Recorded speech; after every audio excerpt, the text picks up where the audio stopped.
Okay, I'm coming at you from my kitchen today because I want to answer a question that I get asked all the time. Can food impact our stress and hormones?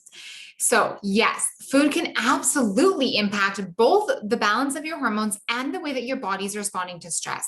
It's crucial for women's health in general, but also for stress resiliency, proper digestion, hormone imbalance, and energy regulation. And here's why. If you are deficient in nutrients, if you're on a blood sugar roller coaster, if you're eating foods that are causing inflammation, maybe you're sensitive to some through a food sensitivity, or maybe they're just really highly processed foods, your stress response in all these situations is going to be internally spiked. This is going to impact your stress resiliency and threshold in life because the more internal stress that your body has, the less resilient it's going to be to external and life stressors. It's also going to impact your hormones. Now, since your hormones are incredibly sensitive to stress, when stress is high, whether that's internal or external stress, hormone balance is not going to be a priority for the body. Remember, hormones are always reacting to other factors that are taking place. This is also going to impact your energy. This comes back to the ups and downs that we're seeing in blood sugar.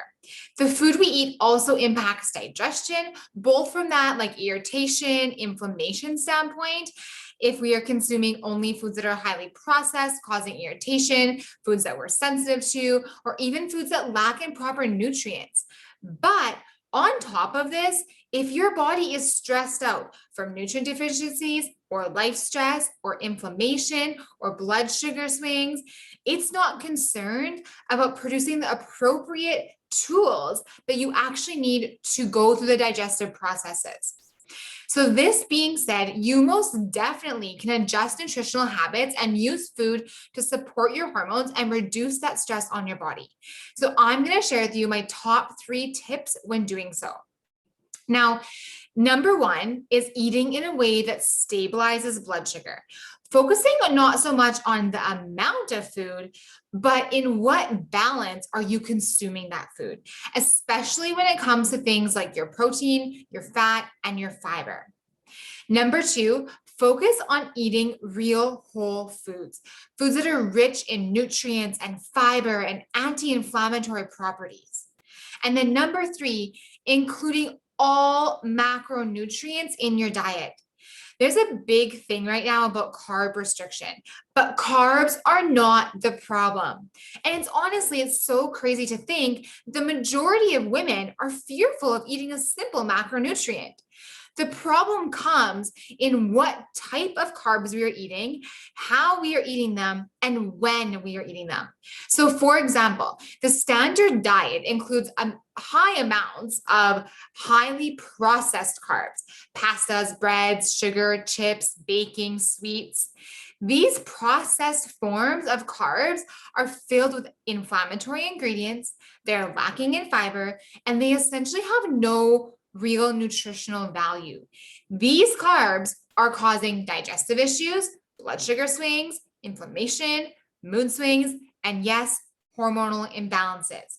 But your body needs carbs to function. Your digestion needs carbs. Your hormones need carbs. Even your brain needs carbs to think properly. So this means removing carbs from your diet is only going to add extra stress, especially if your body is already stressed out. We need carbs. It's just important to be consuming them in a way that is appropriate for your body individually. Now, these 3 things, those 3 tips, so eating in a way that stabilizes blood sugar, focusing on real foods that are rich in nutrients and fiber and anti-inflammatory properties, and making sure that you're including all macronutrients, including carbs, these 3 things will be huge in supporting not only your hormones, but your overall health as a woman. We often want to jump straight to the specific nutrients, adding in adaptogens and supplements and all those superfoods that will address specific imbalances. When we see things like estrogen imbalances and progesterone imbalances and adrenal imbalances.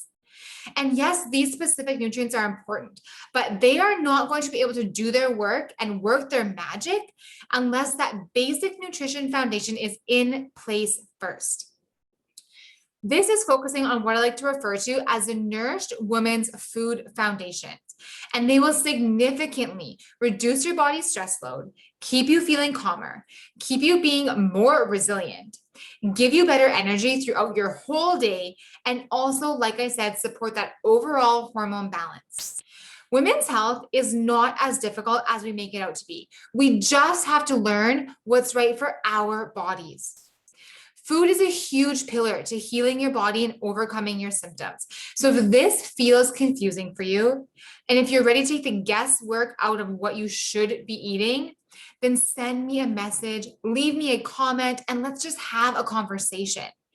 You deserve to feel empowered about your health and excited to take care of yourself and nourish your body fully.